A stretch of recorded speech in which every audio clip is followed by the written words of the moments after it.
Well, hey there, folks.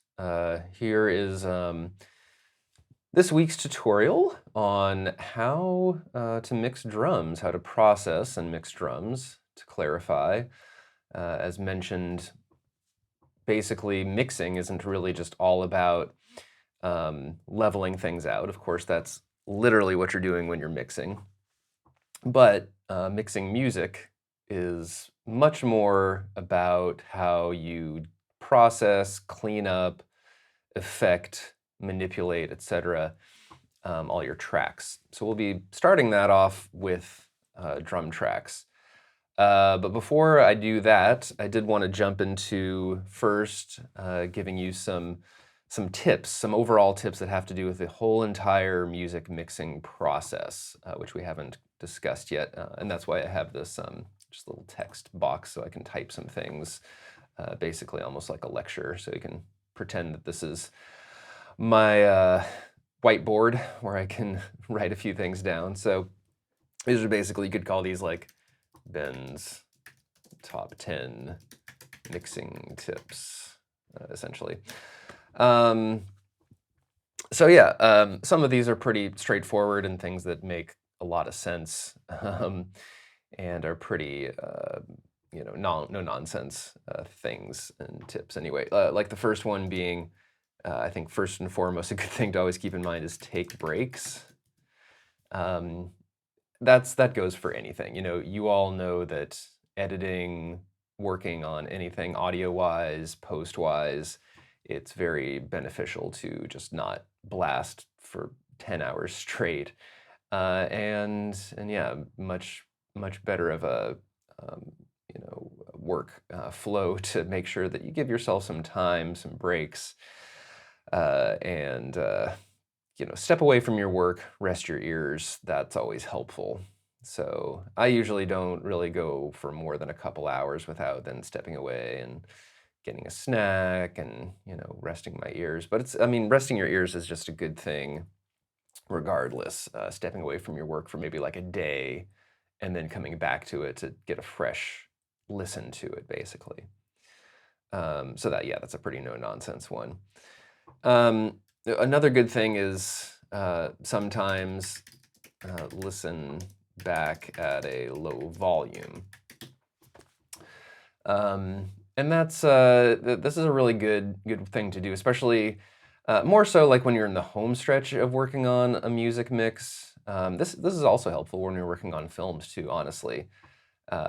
But yeah, like basically when you feel like things are getting to a good place, it's a very good idea to just lower your volume output, especially if you're listening on headphones, like make the output going into your headphones quite low, and then see what sticks out. And hopefully, ideally, everything is sticking out. You can still hear all the different instruments, for example, cutting through and nothing's getting buried. But if you're hearing like one or two or three instruments really pop forward and then everything else is getting buried, then that can inform you, oh geez, I need to lower these things that are really popping out too much, or bring up the stuff that's getting buried in the mix. So I always like to do this when I'm in the home stretch of any mix, is listen to it low, because often, that's what people do, is listen to music low, beneath what they're doing. They're having, a conversation with someone, they're playing it in the car, and they're not actively listening to it, but you still want to make sure that the music is, nicely heard and everything is still popping out when things are being played back at a lower volume. But it just will inform you really quick what's loud and what's not loud and what needs to be balanced better. Likewise, listening on different systems and in different environments is also very helpful. So that's just to say, make sure you listen to your mixes however you can, with whatever at your fingertips. So for me, that's my headphones, that's my monitors that I have connected to my computer at home. Maybe you don't have monitors connected to your computer at home. All you have is headphones, and then maybe just the speakers that are attached to your computer or your laptop, and that's fine too. Listening to see what it sounds like coming off of your laptop, that's beneficial. Why not try that? If you have a Bluetooth, speaker, like a portable Bluetooth speaker, many folks have those. Laptops can just go into your Bluetooth settings and have that be your sound output and see what it sounds like off of that. Export a file, put it on your phone, and listen to it in your car. Listen to it on your phone. Especially with music, I really like to do the car test, as they call it. Film, not so much, because it's not like we listen to movies in a car, but people listen to music in cars all the time. So seeing how, we all are hopefully used to, if you own a car or are in a particular car often, a family member's car, and know what music is supposed to sound like in that car, playing back a music mix that you've been working on in said car will show you real quick if it's sounding like other music that you've heard in the car, or if it's really vastly different and there's things that you need to tackle. So yeah, listening back in different ways, in different places is always helpful. It's always surprising to me what things can sound like in different places. Because if you just stay in headphone land the whole time or monitor land the whole time without jumping around, then you're doing yourself a disservice. You really need to know what it's going to sound like in different spaces and places, especially with music, but with movies too, for sure. It's always good to analyze each component's role, and that just means really focus in on each track and make sure that it's, again, audible, just like I said, when you're listening to things at a low volume. But maybe, sometimes you do want something to be rather buried. Maybe if you have a very subtle background instrument or background vocal that doesn't need to pop up, you do want it buried when it's you're listening to it low. Maybe that's its role. Its role is to be more subliminal and subtle. So, figure out what should pop out and what shouldn't. I mean, those examples that I say that shouldn't, those are usually the ones that shouldn't, like vocals that would go under the main vocal. Maybe a guitar that's not, it's just kind of complementing and it's a copy of another guitar part that just has an effect on it. Perhaps it's adding a little extra flavor to things. Yeah, so just think about like what each track is doing and why it's there, essentially. But also mix the whole, which is kind of the opposite. Make sure that, I think a lot of people, especially I've seen students that first get into music mixing, they really get hung up on making sure each track individually sounds good, which is important. You want to make sure that you zero in on each track and what it's doing. But you also want to make sure that you listen, especially when you're in the home stretch, when you're in the final mix, when you've addressed every track individually, you want to make sure that it all works together, that it's all gelling together, and that you're not getting too hung up about going back and soloing individual tracks to work on the individual tracks more. But, after you've done that, you can work on those individual tracks more, but do it while you're listening to everything else, because that'll be much more helpful. Because if you think something's not sounding great with the rest of the mix, zeroing in on it and soloing it is not going to help you. Like work on it while you're listening to the rest of the mix. So make sure that you're addressing everything all at once, especially after you've addressed everything individually. And you'll see that that's what I'll do as I'm demonstrating stuff here. Also, be mindful of the what we would call the 3D space, or like the widening of things. Make sure that's just to say utilize panning.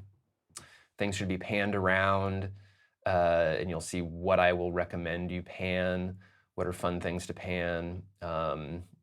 So that your whole mix isn't just like face forward. You don't want all your mono tracks to be centered. That's generally what happens, of course, with movies. You want your dialogue, your effects, all that to be mono and centered, so it sounds like it's coming from the screen. But with music, you don't have a screen. Your music can be anywhere. You can make it sound like it's coming from any direction.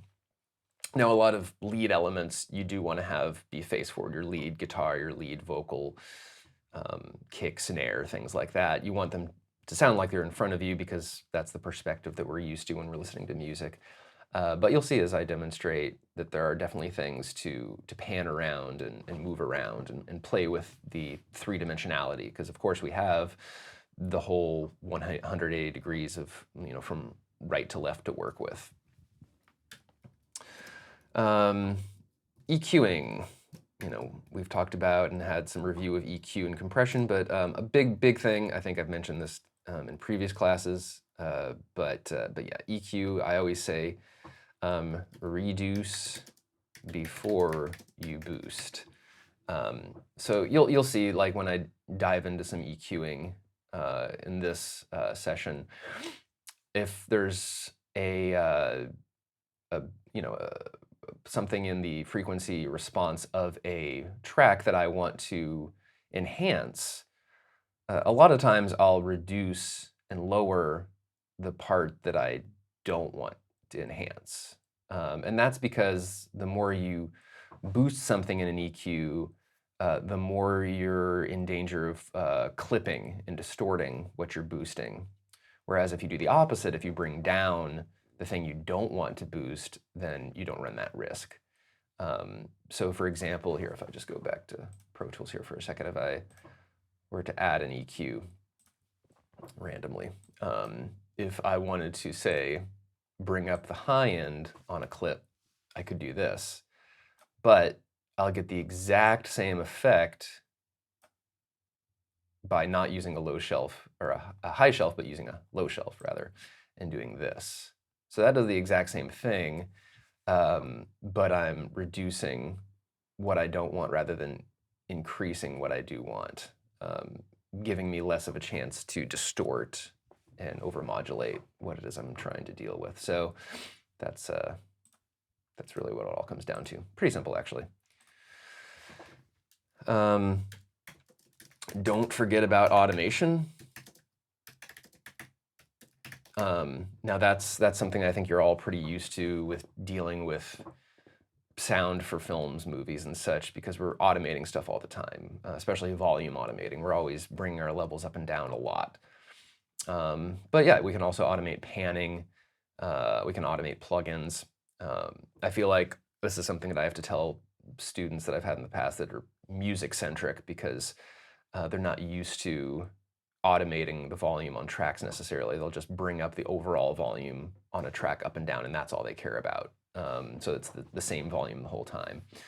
But yeah, a lot of times you can do that. Like with drum tracks, a lot of times you can just set the level, as you'll see today, as I'm dealing with the drum tracks, and the whole track can be the same level the whole time, and it's fine.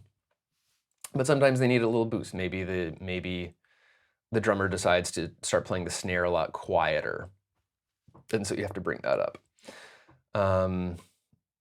Or maybe more appropriately is to say, like, maybe there's a guitar that suddenly breaks into a solo. Oh, you want to highlight it more? Well, that track probably needs some automation to bring that section of that solo up so it comes more to the forefront. Using automation to like highlight little spots where an instrument does an interesting thing. Basically, that's just with volume automation. But you can also do some fun things with panning automation. I don't really do a ton of panning automation in music, but maybe I'll do it to add some flair here and there to a particular interesting effect or something. And then same thing with plugin automation. But yeah, remember, you can automate things. You can change anything over time.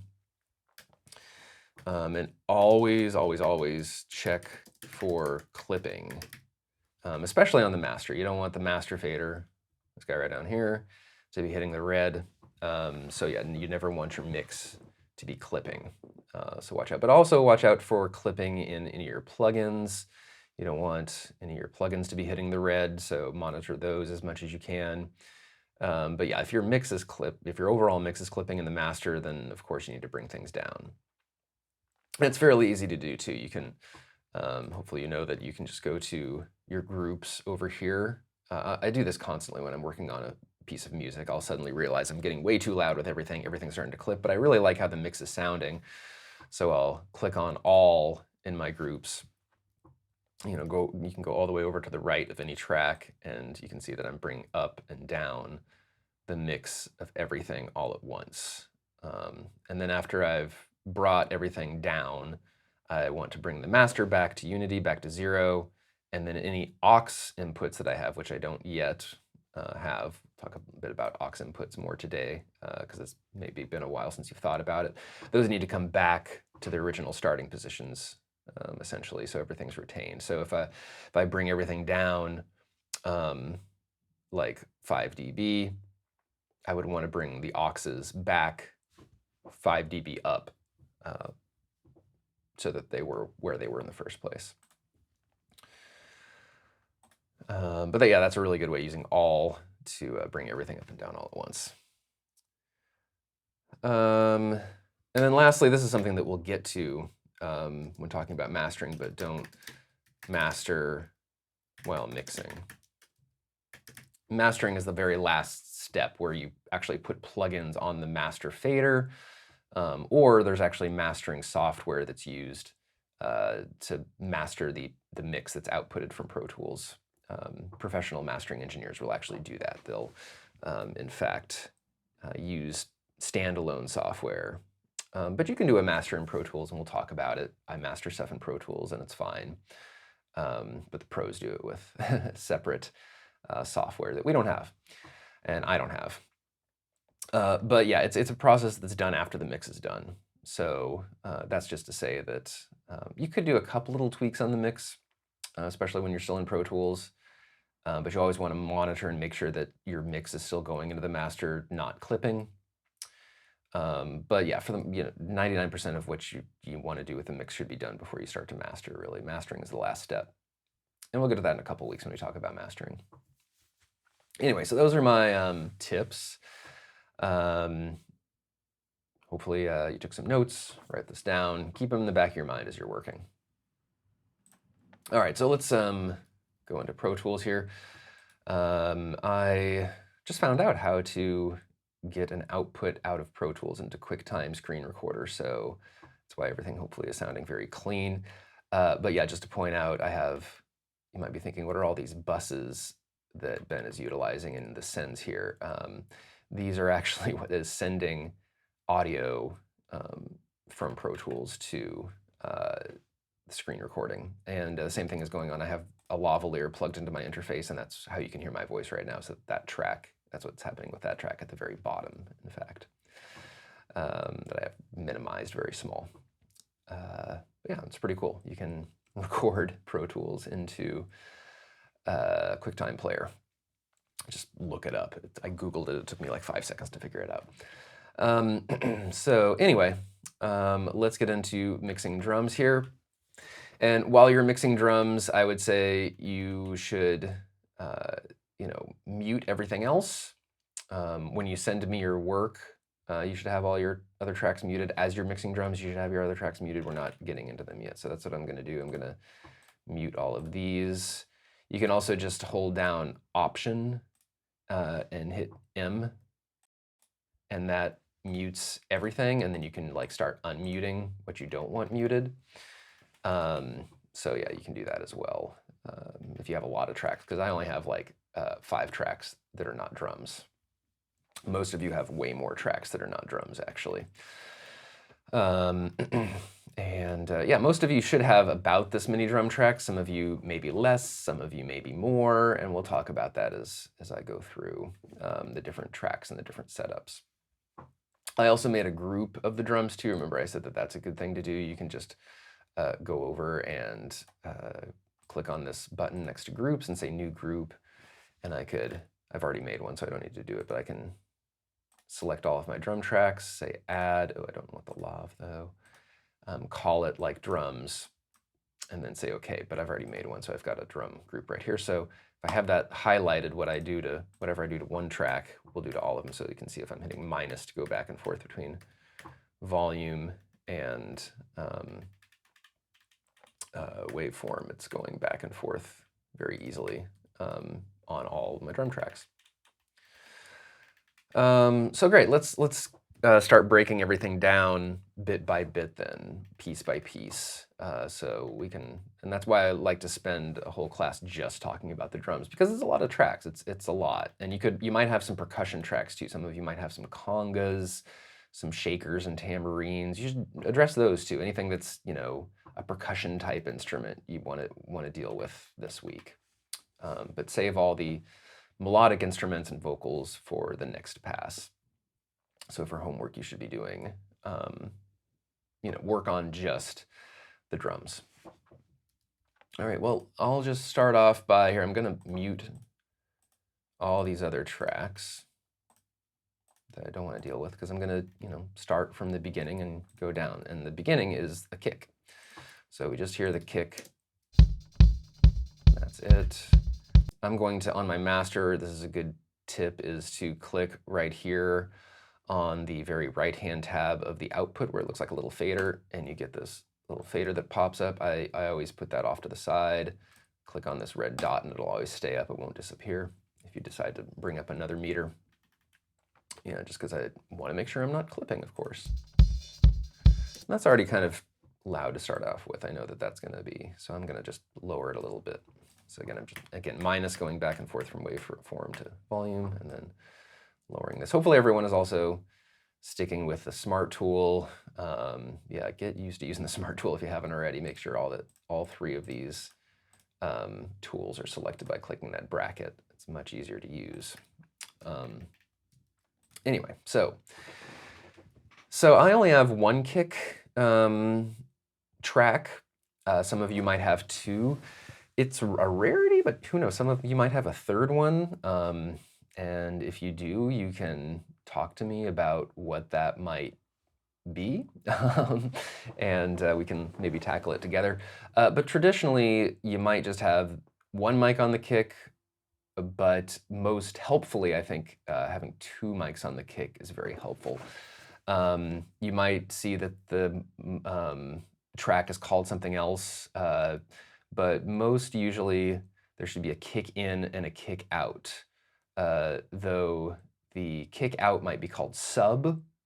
Just maybe just solo and listen to the tracks. You'd be able to figure it out really quickly if it's a kick out track or a kick in track labeled as something different, because the kick in will give you the sound of the kick drum and the bass drum. Hopefully everyone knows that's what I'm referring to, the big, huge, large drum in front of the drummer on the floor, that they have a pedal that hits. The kick in mic will get like the mallet hit, like the actual mallet hitting the drum, and the kick out will be more of the low end bass boomy part of the drum. And there's certain mics that are built just to get like that sub big boominess, and that's all you'll hear actually a lot of times is just the low end. So if you have a track that's just like a thud, a really low end thud, then that's what it is. So you might find that in your timeline as well.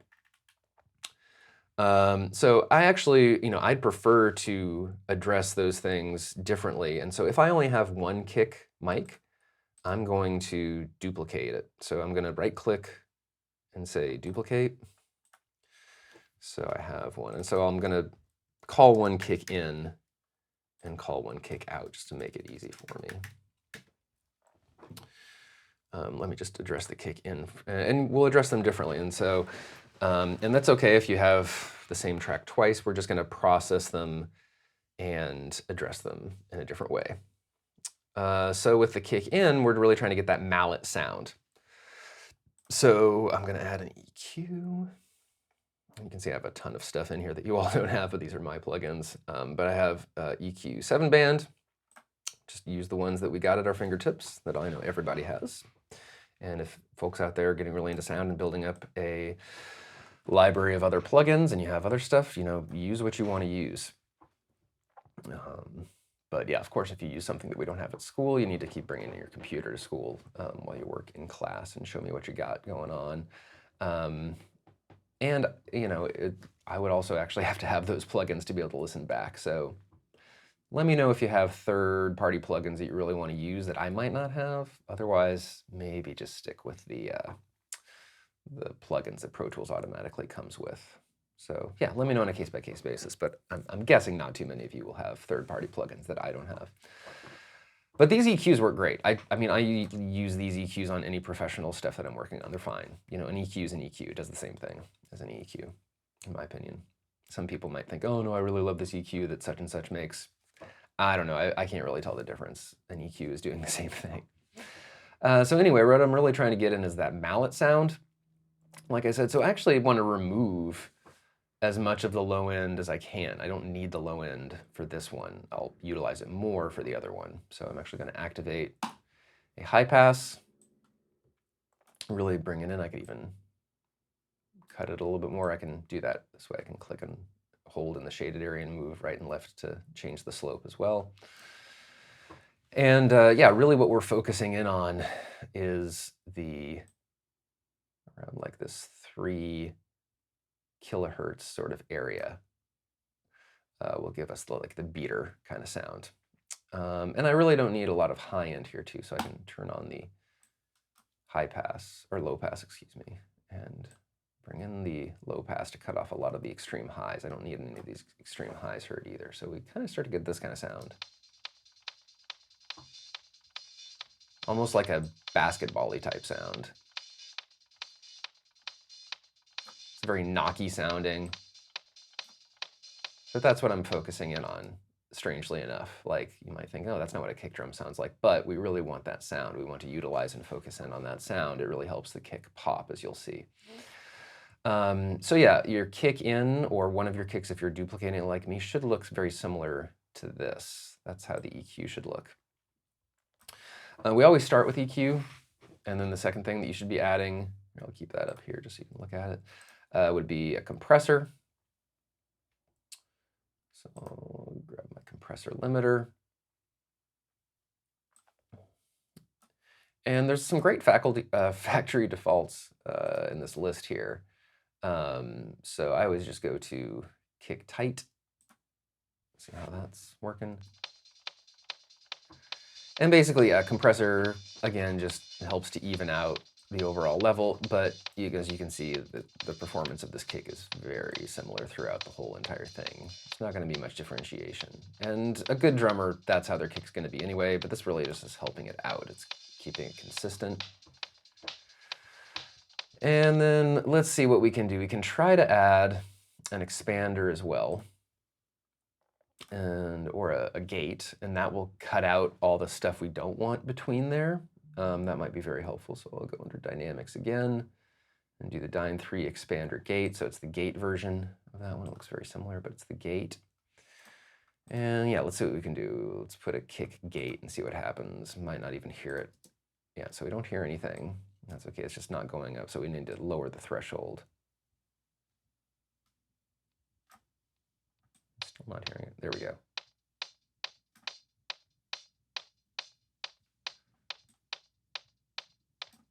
And that's very helpful, as you can see. We're not getting all that other stuff in between.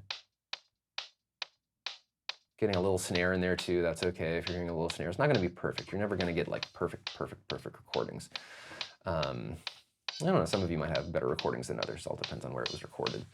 But yeah, if I turn the bypass on, here I'm cutting out all that cymbal stuff we really don't need to focus in on the kick in. So it allows us to just have this track mostly be the kick that we need. Some cymbal and snare in there, but that's okay. We're still mostly getting that beater bar of the kick.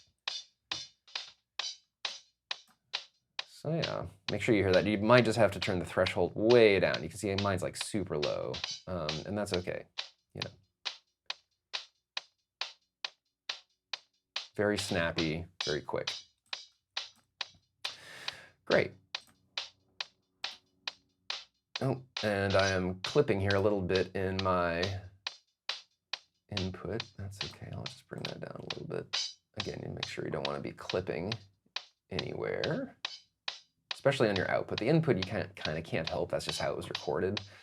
But the output, that second one, make sure that's not clipping, make sure that, you know, it's not clipping in the red here, it's not clipping in the red here, so we shouldn't be hitting the red in all of our outputs on our plugins. All right, so that's our kick in. So then we've got kick out, or the low end thumpy one. So we're doing the opposite with this one. We'll add a 7-band EQ again. And I'm going to really just take out all of the high-end stuff this time.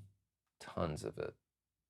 You know, nothing above 500 really is, or 400 really isn't even that necessary. So we're getting this like just thump. That's really all we need.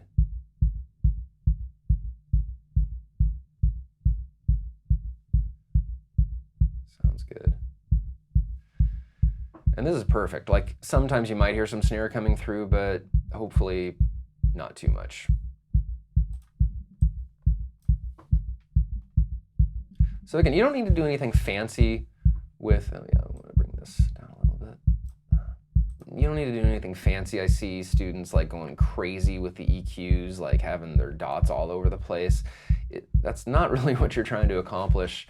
That's another, I guess that could be maybe an 11th tip, is just don't go over the top with your plugins. Don't think you need to add like 10 plugins to each track to make them sound better. You can really go overboard and really just start to eat into the natural sound of things. Really, a lot of times, simple is better, you know, keeping things simple and straightforward. So I'll add a compressor as well. Pretty much by far and large, most tracks will need an EQ and a compressor. It's just good practice. And we'll go kick thump on this one. Ooh, and that's real thumpy.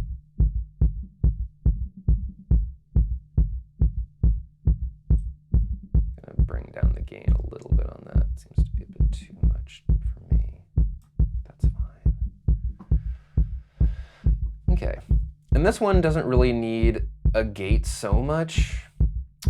You want it to ring out a little bit more too, like you want the thumpiness to carry on, like compared to this, it can really be just fast. It can hit and then cut off because it's just a hit sound. But with this one, you know, the thud kind of has to carry through and continue and ring out.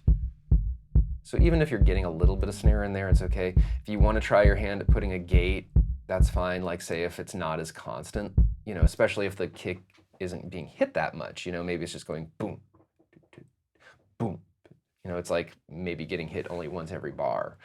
And you're hearing a lot of stuff going on between it. Well, yeah, you could put a gate on, but you want to have the gate ring out a lot more. So it's not really going to help me much here because he just hits the kick so much. But if I put a gate on here and put that same kick gate, it's just stopping it way too fast. So I'd want the hold and the release to carry on longer, so it really, like, you know, keeps going. You know, if I do the opposite, we don't want to hear that. That's just awful sounding. We don't want to, you want that big low end boom to ring out. So, and by doing this, it's really not accomplishing anything. The gate's not doing anything for me, honestly. So I don't even need it. Anyway, both of them together will hopefully sound really nice. So that's kind of like the kick sound we're looking for.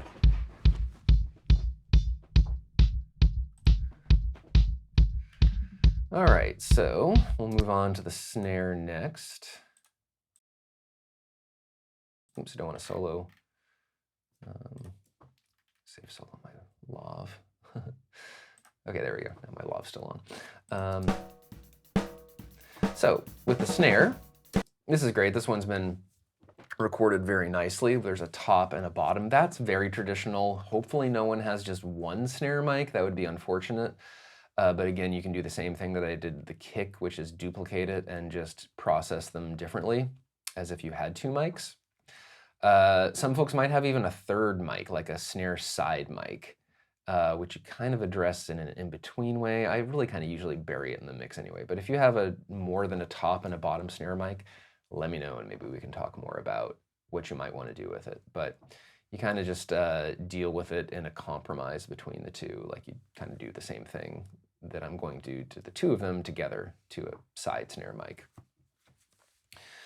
But yeah, the top will get more of the hit of the snare, just like the hit of the kick in, and the bottom will get more of the really sizzly, snary. Here, if I solo it,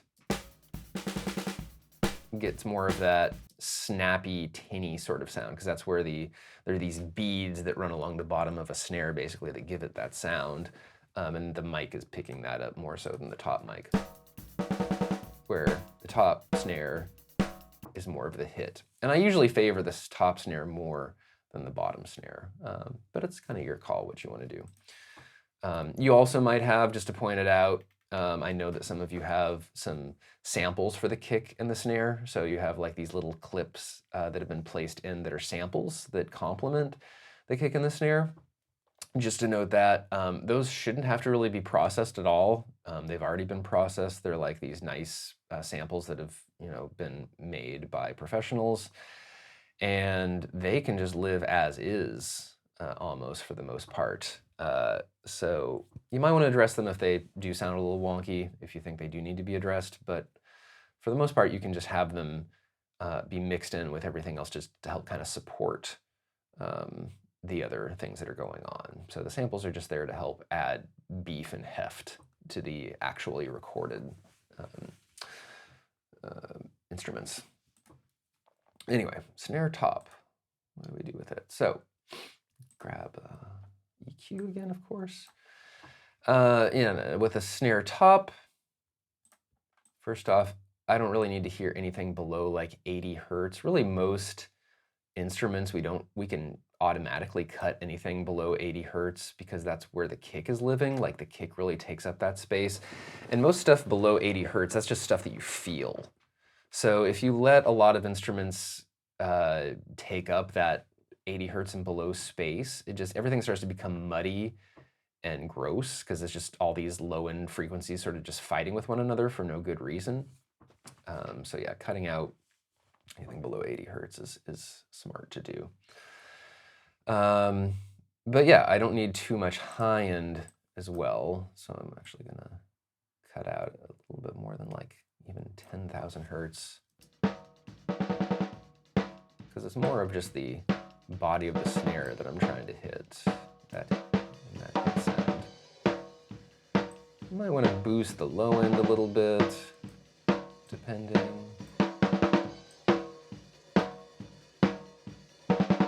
Yeah, that's kind of a good snare hit sound. Sometimes you might want to lower the high end a little bit or the mids a little bit. It kind of all depends. But you're going for that like body kind of sound, that boom, boom.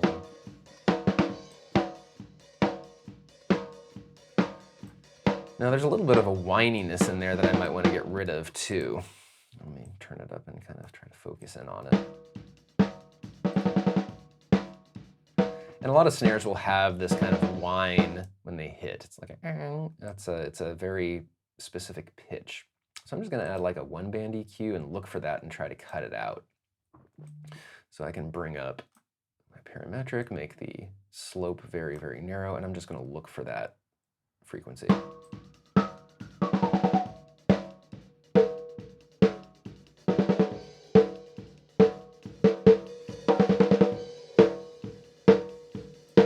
Yeah, sounds kind of like around there. Let's see what happens when I cut it out. Yeah, much better.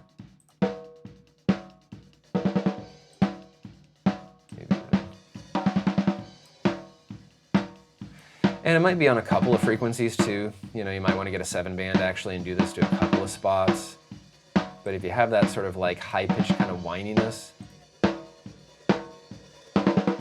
you need to get out. You can hear the vocal cutting in just a little bit. But yeah, if you hear some of that high-pitched whininess, you want to try to get that out of there. That's the one thing with a snare that you might find is that there's like a frequency or two it's just sort of in the way. Great, compressor, of course. And we should have a good snare compressor. Yep, snare compressor. Let's see what that does.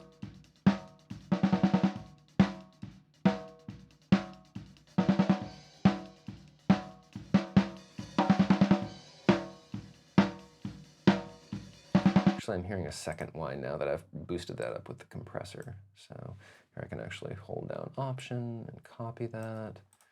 And let me look for that secondary. Seems to be a higher pitch.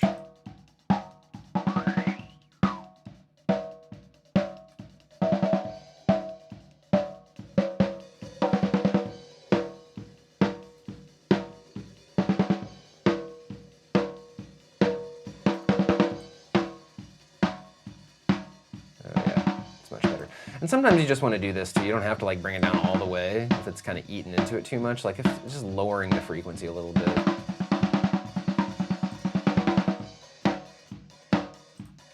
Oh yeah. That thing's very annoying. Yeah. So yeah, I mean, I used 2 different EQs. That's the same, that's practically the same frequency actually. I guess that was a really, really annoying frequency. I had to do it twice essentially to get it out of there. It was just still there. Okay, so case in point, that's sometimes something you might have to do is doubly bring down a frequency if it's just misbehaving that badly. That's interesting. That's very rare. Yeah, it sounds much better though. Great, and then an expander might be in order. Let's see if it helps. Expander gate. Sometimes it helps, sometimes it doesn't. But yeah, let's see, they've got a snare gate here. Okay, so that's, cutting out way too much. We want it to ring out a lot more than that. This hit we do want to.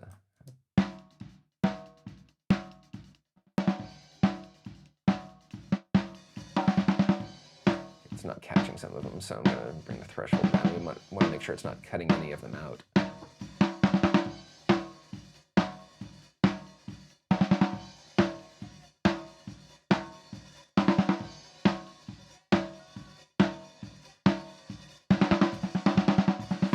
So it's not perfect. We're still hearing a lot between, but that's okay. I mean, it's not like we need to have every single track super clean, and that's what we're focusing on, because everything, once we add everything together, it'll all mix together nicely. So if I put the kick and the snare together, bring the snare up a little more.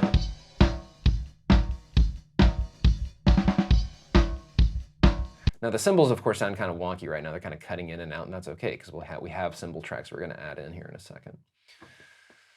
But that's already sounding pretty good. If you run out of plugins, by the way, remember there's 10. We can go up here to this white icon and add a second inserts to add more. But I would suggest or guess that you're probably if you're using more than this many plugins, you're probably going a little overboard. And I'm being pretty subtle with these plugins too. It's not like I'm doing crazy things with these plugins.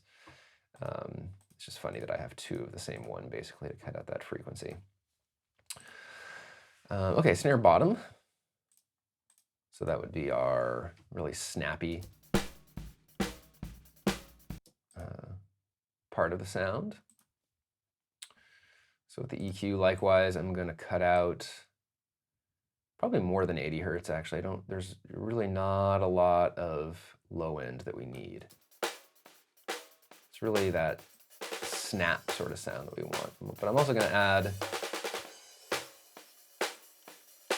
this low pass slightly, just cut out the very extreme high end. We don't really need anything up here, but we're focusing in on the high end stuff.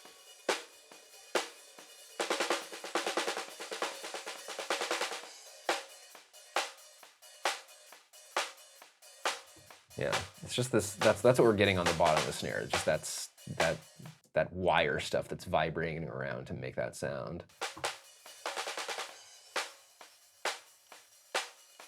And you might have rogue frequencies like I had in the other one, perhaps in the top. I can't really hear any in this one.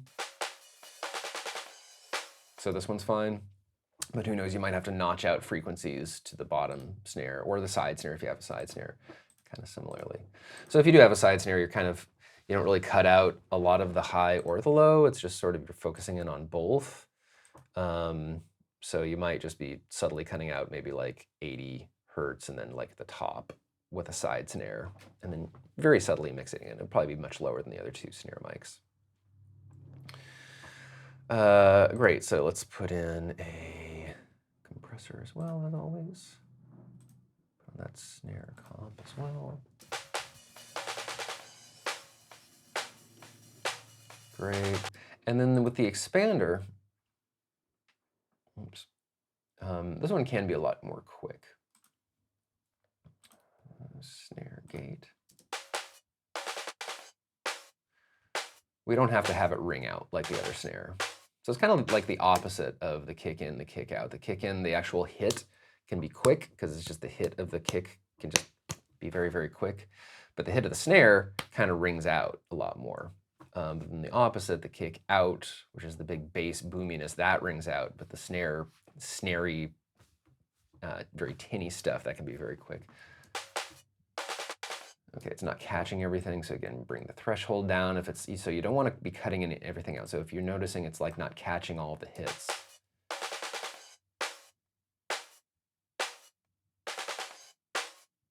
then bring the threshold down. And great, now I'm hearing all of it. So a lot of times you might want to go to a spot where the snare isn't hit that hard. Oh yeah, like right here. And make sure it's catching everything. Because that's one thing to check. There might be a spot.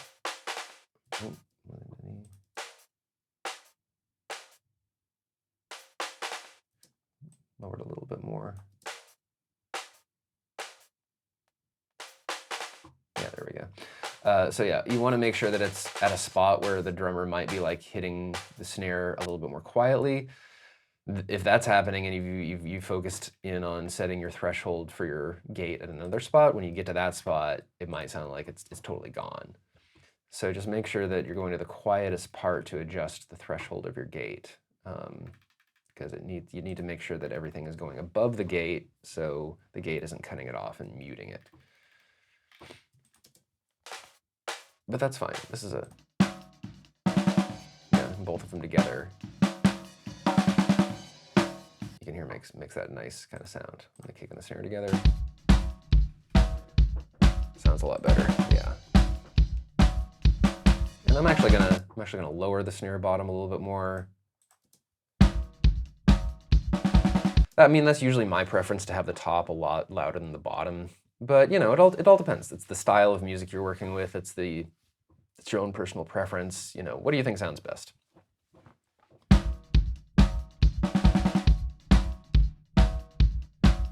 Okay, cool. So those are the most important one, kick and snare, the most prominent ones.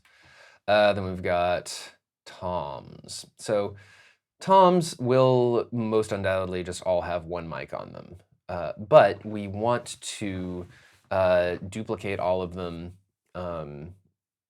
for a very good reason.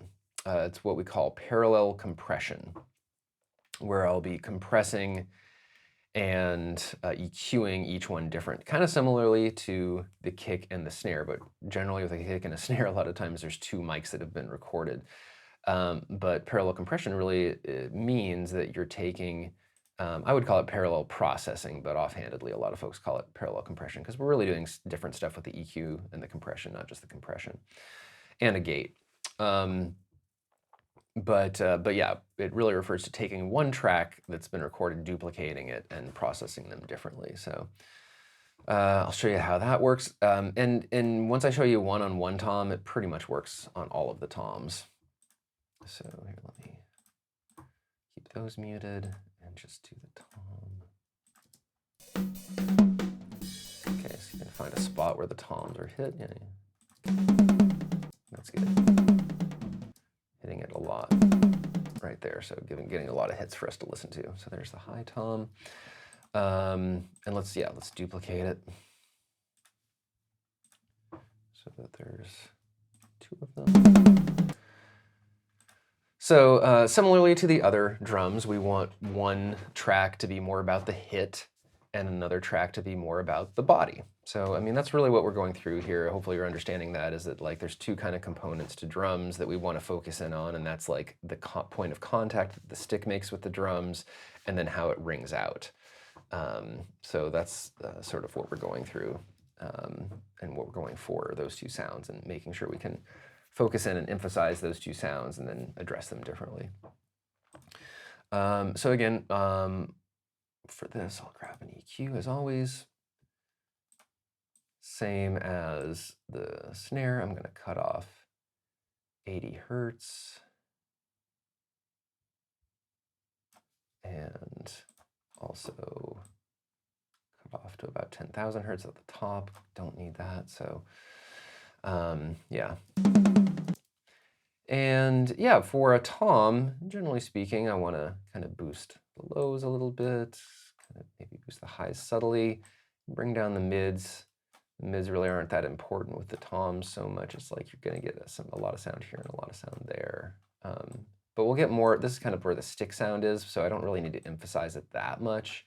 It's more about the low end sound of the tom that I'm more interested in. Getting a nice curve by moving my Q here.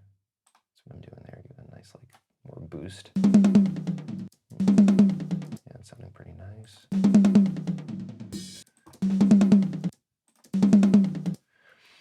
Great. Compared to little subtle difference. Oh yeah, it's making it pop a lot more. I'm gonna, bring down the mids a little more. Yeah. Oh yeah, it sounds much better with the mids gone. And so yeah, you might need to move things around. I mean, as the basically as the register of the toms change, like this tom I could probably even cut up a bit more than 80 because it's a high tom. There's not a lot of high frequencies. So as we go down the register of toms, like this kind of starts to move to the left more, because the high tom will be frequencies more in this right direction, where the lower toms will be more in this leftward direction because they're lower frequencies. Yeah, oh yeah, that sounds great.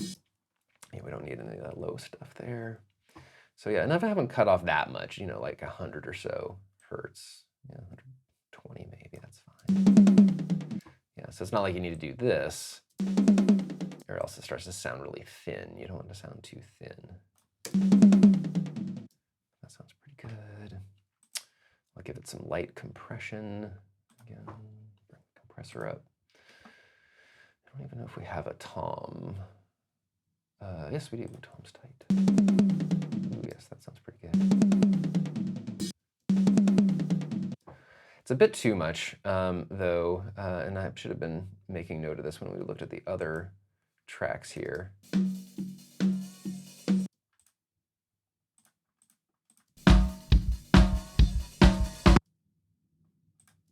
Just taking a look at my other compressors just to...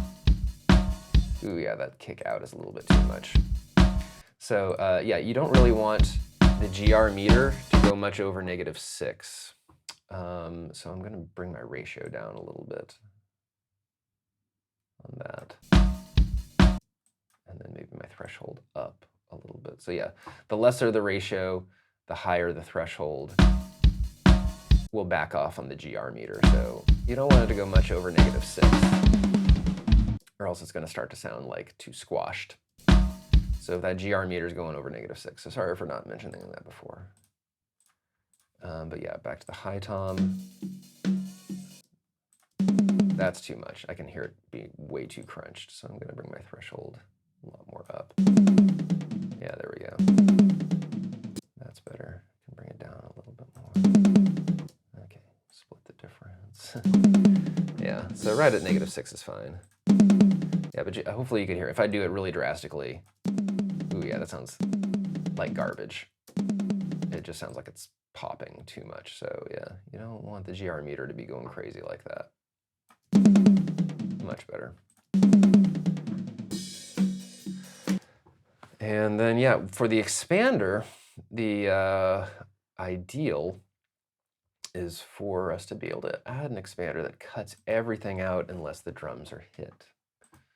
So there's no tom expander, but yeah, let's put, or gate rather, let's put the snare gate on and see what that does. Okay, It's already catching the snare, so I'm going to bring the threshold up, actually. Yeah, exactly. But we should hold. Release and hold needs to come up a lot more because it needs to ring out. Yeah. We don't want it to just cut off. Yeah, and then I'm going to go through and check in other spots. So wherever I see like these big hits, that's definitely where the tom's getting hit. And then wherever the tom's not getting hit, we're not hearing anything. So that's like perfect. Ooh, it's catching a few of those though. Let's see if I can bring the threshold up a little more. And that's fine. Like that little touch of a hit is fine. So if a little bit of it's cutting through, then it's fine. From the snare, it's fine.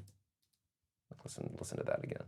Oh yeah, like that. That little, that's fine. Yeah, that's not going to do anything. It's not going to really cut through in the mix.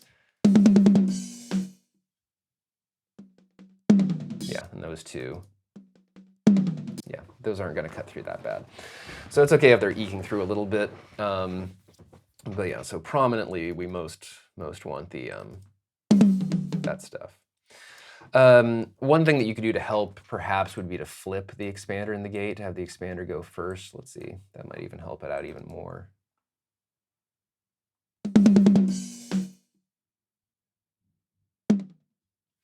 No, I think it sounded better. So you might want to try to experiment. That might help if you do it the other way around, but I usually have the compressor before the gate. If you're having a lot of trouble with this, like say if, ooh, I got really loud there, sorry. If you're having some trouble with this and your toms just have a lot of the other instruments in them, and the expanders are really not doing anything, then unfortunately you might, and I've had to do this with some mixes, is go through and just cut out all the spots, you know, where the toms are not being hit like this, like as such. And I'd put some fades and fade out. So you want the fade out to like trail off, you know, so right there I'd want it to, you know, oops, be cut off like right up until the hit happens and then fade it out. So that's like what it should look like if you're editing your toms. Over here, yeah, I did this kind of sloppy. I would want to do that. Yeah. So you might need to go through and do that. I'm going to undo this if the expander is just not working, because we shouldn't hear all that other stuff going on. Like it's just going to be too much stuff in your mix if you have all that sound going on between your toms. You really need to cut that stuff out. So hopefully you don't have to do that. Most of you shouldn't have to do that. And it's a fine balance. It's just working with the threshold of your expander to hopefully make it so it's allowing the tom to come through, but cutting out everything else, essentially, for the most part. Cool, so that's the first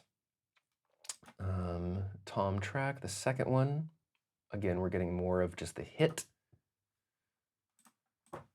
And so yeah, with this one, using a much more extreme high pass, really cutting out all of the high end. So you're addressing it very similarly, as you can see, to the kick in, where you're just getting like the beater bar. And focusing in on the hit there. Yeah, so you're just getting that little hit kind of thing there. Even less, yeah. You're just getting these taps. It should just sound like a tap, essentially. And I should be able to use the same compressor and then start with the same gate. Let's see what happens.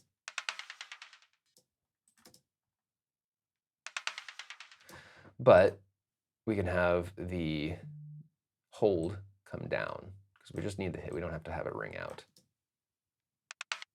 That's a bit too much.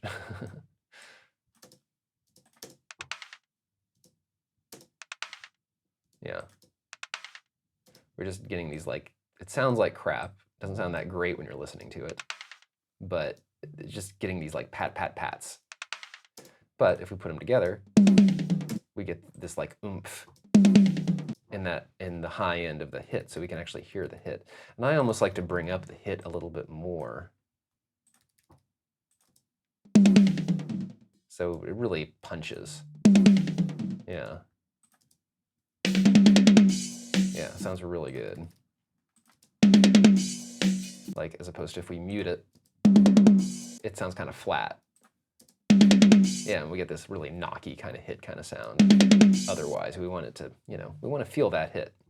Yeah, sounds good. All right. And then you do the same with the other toms. I'm, in the interest of time and just not being repetitive, I'm just going to do this quickly. Honestly, I'll duplicate each one of these. And this one has 4 toms. Most of you probably won't have 4 toms. You might just have 2 or 3 at the most. Some maybe even 1. Some of your tracks, they might have toms and they're hardly even hit. You know, sometimes they're just not hit a lot. This track has a lot of them going on. But yeah, what I'm going to do is just kind of duplicate what I have going on here. So again, I'm just holding down Option to duplicate these. I'm just going to move this down a little bit for this guy.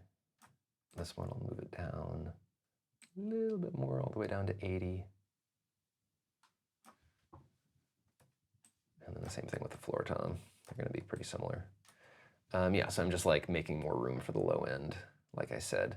I might want to like adjust this way a little more too, but this is probably fine, especially for some quick and dirty I'm doing right now.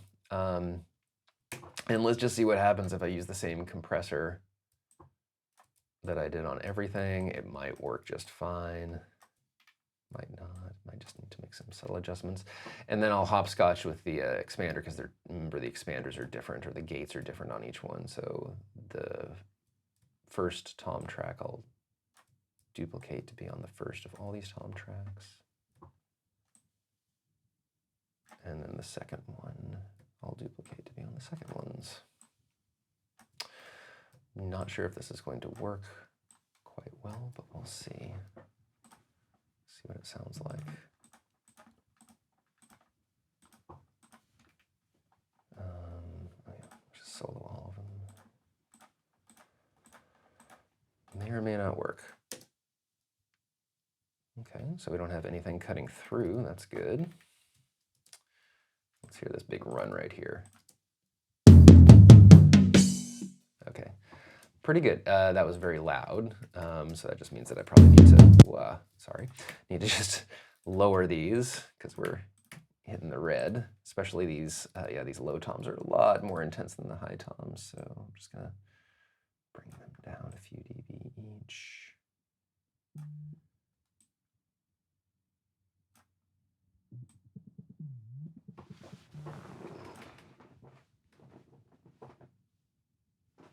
And then let's see how this.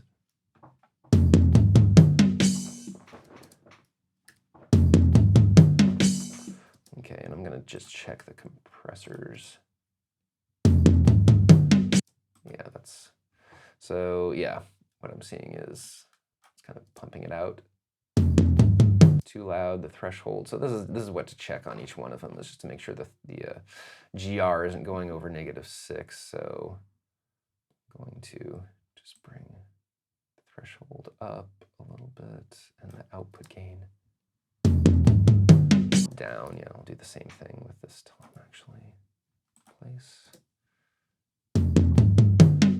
Yeah, that's sounding a lot better.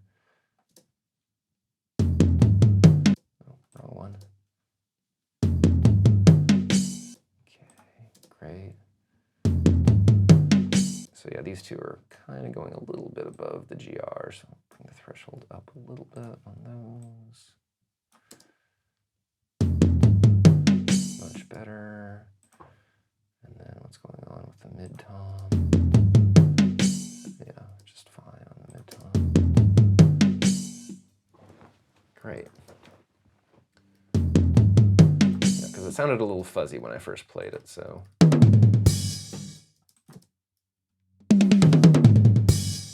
Yeah, sounding all pretty good. A little bit of stuff cutting through, but that's okay. If a little bit of snares cutting through in some of these runs, that's fine. Yeah, then it disappears. And also with the toms, panning is very helpful because the toms kind of encircle the drums from left to right in a really interesting way. And that's always really fun to deal with, to replicate basically in a mix. I always like to have the high tom to the low tom go right to left as if I'm the drummer, because that's how they work. But some mixers, I hear them go left to right as if you're the audience member.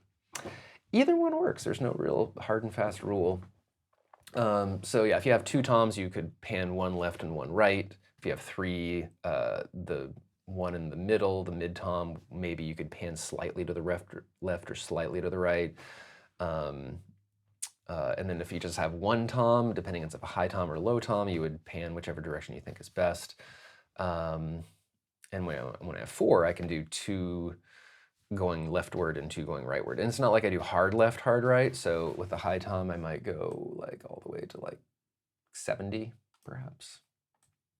So not all the way hard left. And then with the mid, I go maybe like 35, like half essentially of 70. And then the opposite, so then the low tom, I'd go 35, 35, and then this floor tom, I'd go to 70.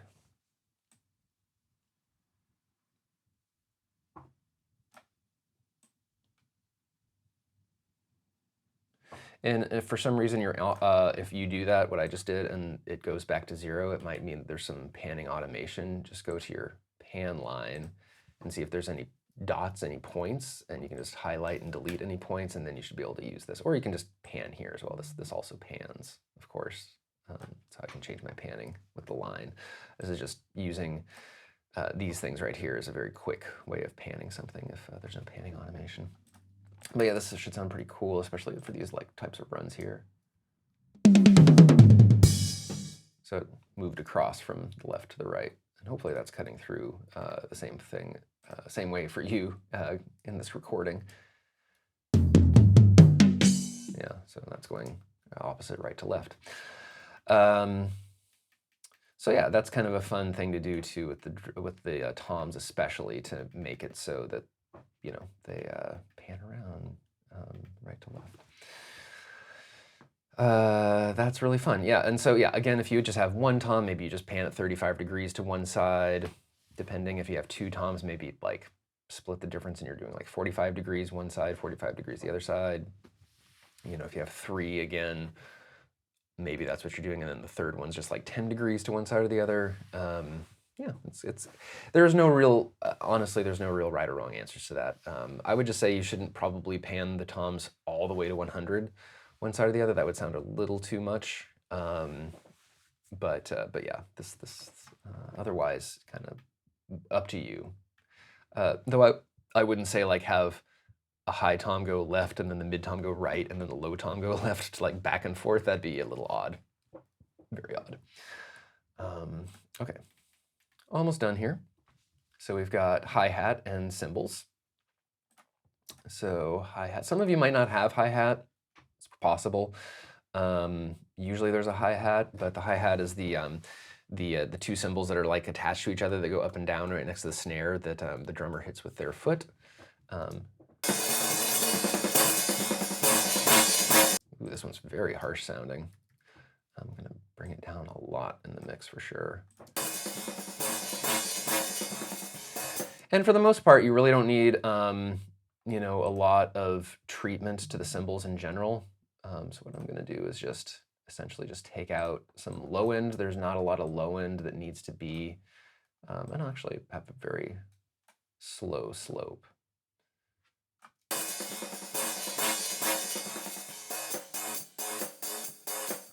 So yeah, there's, I can set it to about 300-ish, 340, and have a very slow slope. So I'm still catching there are some low frequencies that come through in cymbals, but not a ton. So I'm just kind of minimizing the low frequencies in case it's catching any that don't need to be there. If they sound really harsh, which this one does, maybe I even want to back off a little bit on the high end a little bit.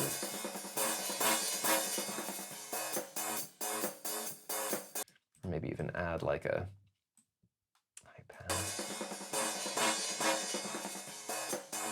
Yeah, it sounds a little bit better. It's just, for some reason, your mics should generally not be like this. It's just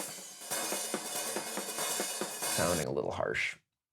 And I usually pan the hi-hat a little bit. Maybe I'll pan it over to like 10 degrees to the left. Like I would mimic what I'm doing with the drum set. So if my toms are going high to low, would be left to right, then the hi-hat would be slightly to the left because that's where it is in the drum set. But if I'm doing the opposite, if I'm doing low to high, left to right, then I'd pan the hi-hat the opposite direction toward where the high tom is going, basically. So just a little bit, just to give it a little bit more dimension, because it is kind of off to the side of a drum kit.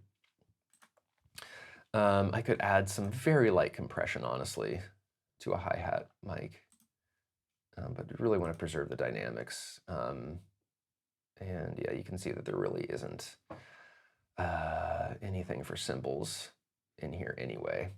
So maybe I would just start with the vocal comp. And then that's too much. You can see the GR meter is just going crazy, so I'll back off on the threshold.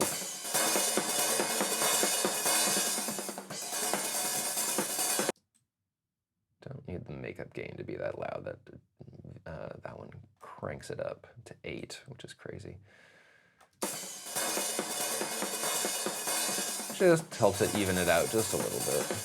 Just makes the levels a little more even. But yeah, this is a pretty light compression. 1.8 to 1 is very light. I move the threshold up a lot more. Yeah. So sounds a lot better. And then cymbals. Can pretty much use the same EQ as I did on the hi-hat for the cymbals. And your cymbals should be in stereo. It should be a stereo track, I would assume. Cymbals do have, it's basically 2 mics over the entire drum kit. They might also be called overheads or OHs, by the way. So that's what your cymbal mics are, OH, overhead. I mean, depending on your session, there could be other things going on. There could be an overhead and there could be cymbals. You would address them very similarly, taking out the low end kind of similarly.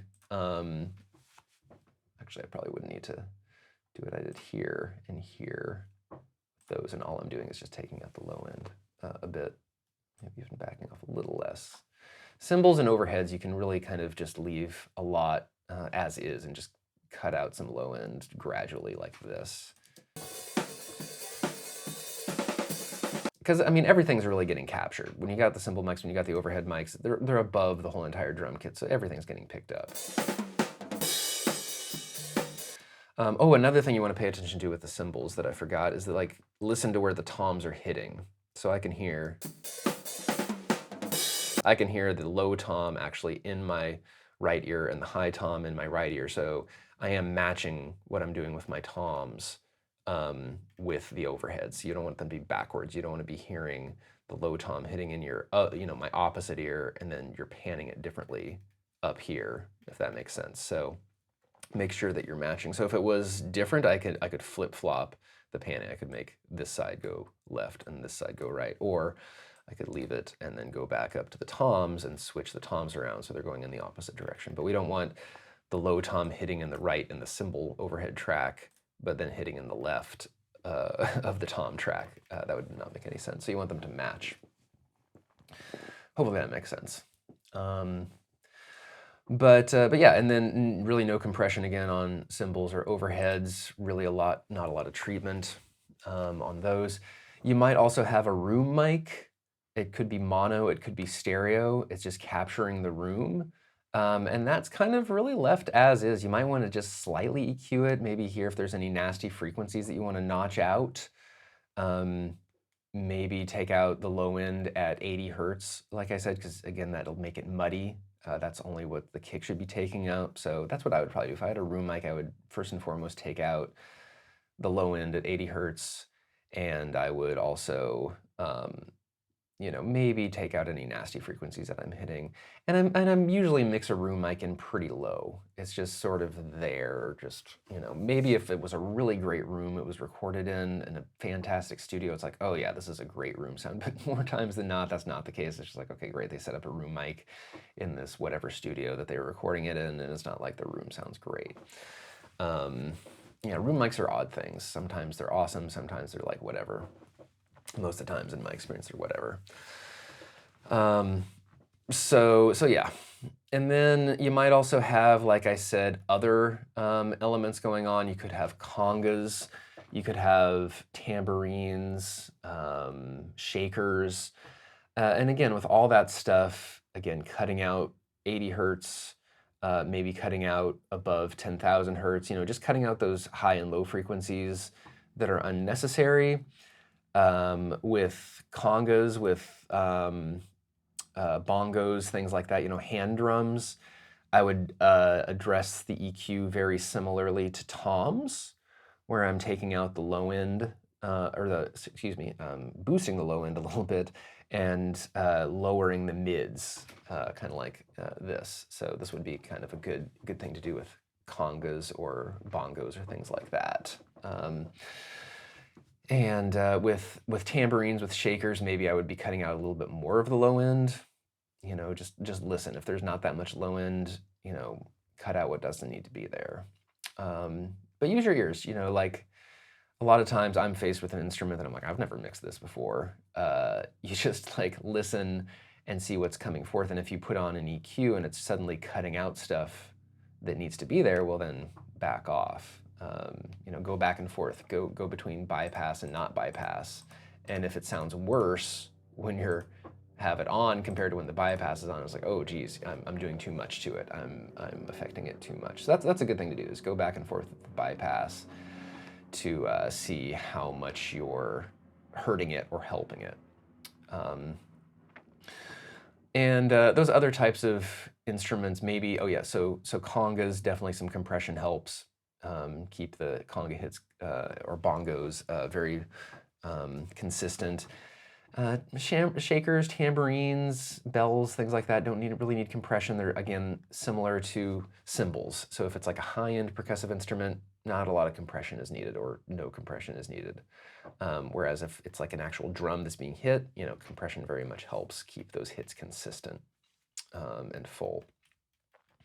So it all depends on what you're dealing with. And again, like if you're dealing with something, you have some questions, reach out. Let's talk about it. Let's talk about your how you might want to deal with a particular track that you're confused with. That's a percussive track.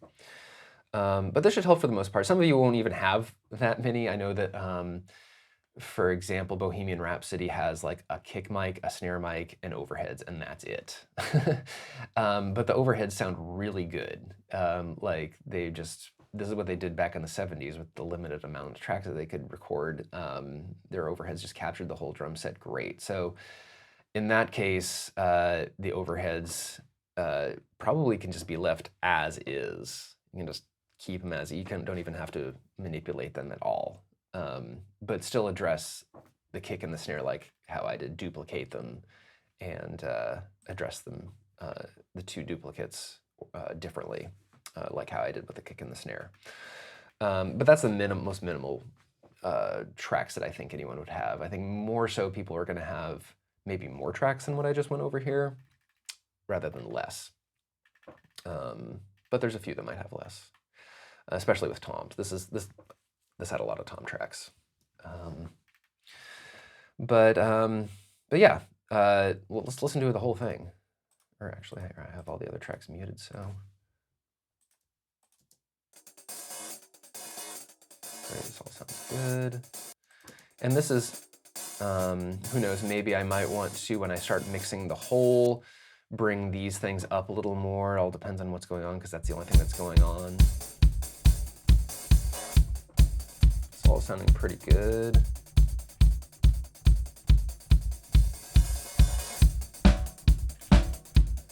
Yeah, snare needs to come up a lot more. Not really hearing the snare a lot.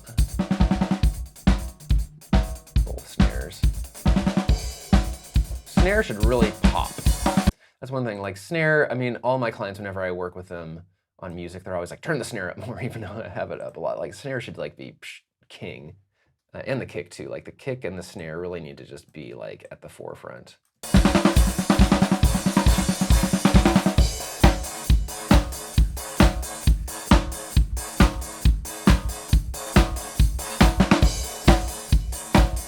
can bring the cymbals down just a little bit, I think. They don't need to be so prevalent. And the hi-hat, that hi-hat, damn hi-hat is so annoying.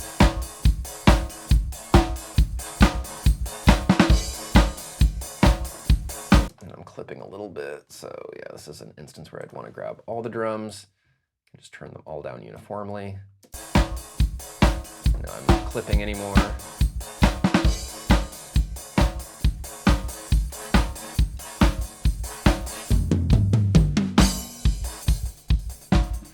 And the toms should really come through a lot too, of course. You might need to automate them too, like some of those toms didn't sound as loud as the other ones.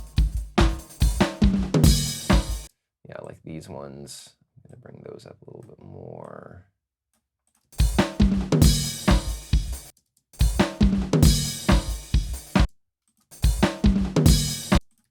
Those ones could come up a little more too. Might want to give them a little bit of a curve just in case, you know, like if the gate is working properly, you wouldn't hear that automation go up and down, but you know, it's always safe than sorry not to have the automation be straight up and down like that. You never want that on anything because then it creates a little tick or a pop when it hits that.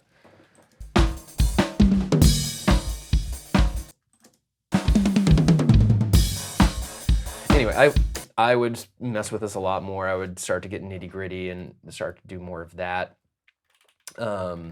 But you're really not going to be able to really adjust things until you work in the rest of the instruments too. But this is a good start. So, you know, if this is where you're at, I mean, without even this going on, if this is where you're at next week, when you turn stuff in, then that's like perfect. You know, just leveling things to the best of your ability and then processing things to the best of your ability, panning things a little bit.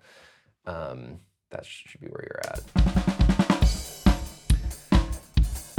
And one other thing, aux inputs. Yeah, let's talk about aux inputs, because you could always treat stuff with a little reverb to make it bigger, make it more interesting. So that's what I'll do with an aux. I'll make a new track, make a stereo aux, call it drum verb, add some reverb. You know, sometimes if the room mic, color it so it matches. Coloring your tracks is also very helpful. If your room mic is in a great room and has reverb on it, hey, maybe that's all you need.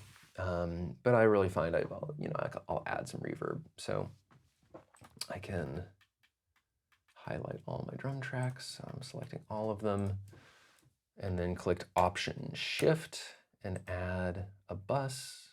I'm not using any buses yet. I'll do bus 1 and 2. This pops up and I just keep holding down Option and Shift and click the fader to bring it up. If you don't do that, then nothing is going to come through the bus. It's not going to do a thing. So you can see like my bus is now on every single drum track and it's turned up to unity 0. So again, I did that by holding down Option and Shift. You can rewind it again if you need to watch it again. That's a good thing about this video. And then I'll match that bus to the input of my aux, bus 1 and 2. It's always good to have your auxes safe soloed. That's something you can do in your preferences. If I go to my, or settings, preferences, whatever they call it. I guess it's called settings now. Where is that? Always forget. Editing maybe. Oh, it's in here somewhere. Where are you, aux inputs?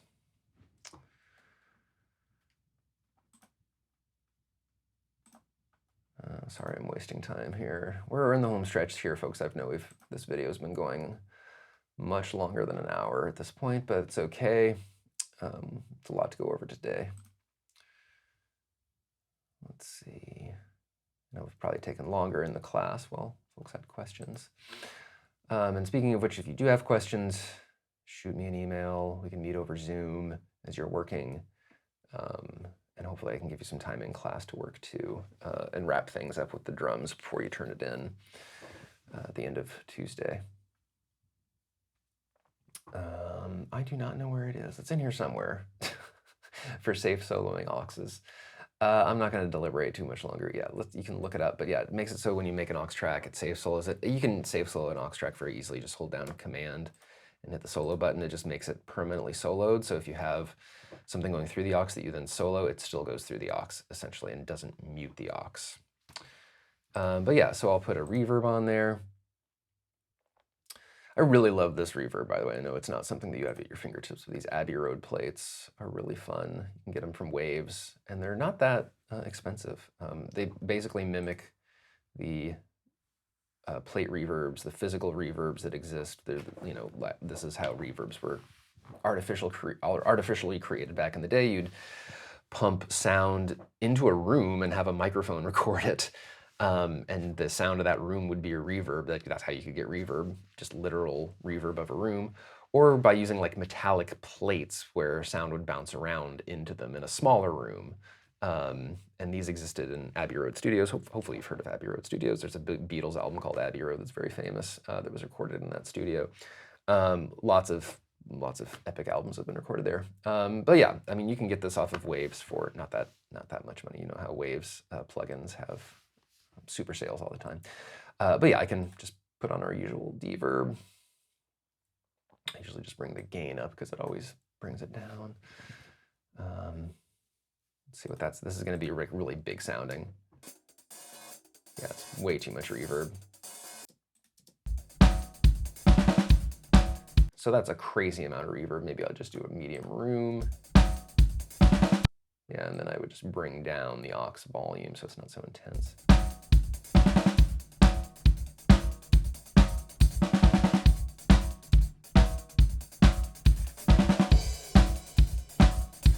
And that just gives me some subtle room, reverb.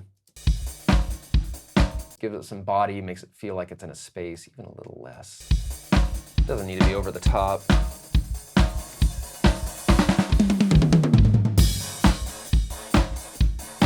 And that's something that we can do to a lot of our tracks, by the way. So yeah, like a real fun thing to do as we move forward, just tuck that in the back of your pocket, like sending your guitars to aux for reverb, sending your vocals for an aux for reverb. That's a very common thing to do to give it a bit more body, to give it space, to make it sound maybe like it was recorded in like a much better space than it actually was recorded in. I know I recorded this one that I'm working with right now, and this drum kit was just recorded in a booth, in basically a small room.